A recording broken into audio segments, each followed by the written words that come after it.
ভারতের রাষ্ট্রপতি দ্রৌপদী মুর্মুকে বহনকারী হেলিকপ্টার দুর্ঘটনার শিকার হয়েছে। হেলিপ্যাডে নামার সময় হেলিকপ্টারটির চাকা কংক্রিটের মধ্যে গর্ত করে ঢুকে যায়। তখন তড়িঘড়ি করে নিরাপত্তারক্ষী ও ফায়ার সার্ভিসের কর্মীরা হাত দিয়ে ঠেলে হেলিকপ্টারটির চাকা সেই গর্ত থেকে উঠিয়ে ফেলে। অবশ্য রাষ্ট্রপতি দ্রৌপদী মুর্মু অক্ষত রয়েছেন।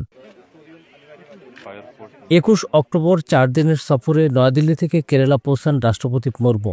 ২২ অক্টোবর বিখ্যাত শবরীমালা মন্দির পরিদর্শন করার কথা ছিল তার। রাষ্ট্রপতি মুর্মুকে বহনকারী হেলিকপ্টারটি কেরালার প্রমাদম স্টেডিয়ামে নামার সময় দুর্ঘটনার শিকার হয়। যে হেলিপ্যাডে নেমেছিল সেটির কংক্রিটের এক অংশ ভেঙে যায়। অবশ্য জরুরি ভিত্তিতে ফায়ার সার্ভিস ও পুলিশকর্মীরা ঠেলে চাকা উঠিয়ে কপ্টারটি সোজা করে দেন।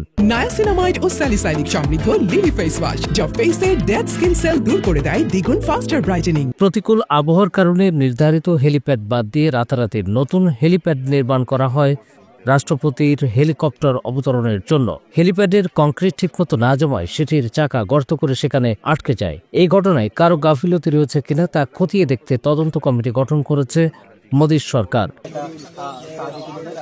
অবশ্য সেই হেলিকপ্টার ছেড়ে রাষ্ট্রপতি মুর্মুকে নিরাপদে গাড়িতে উঠতে দেখা যায়। সড়কপথে শবরীমালা মন্দিরে পৌঁছান তিনি।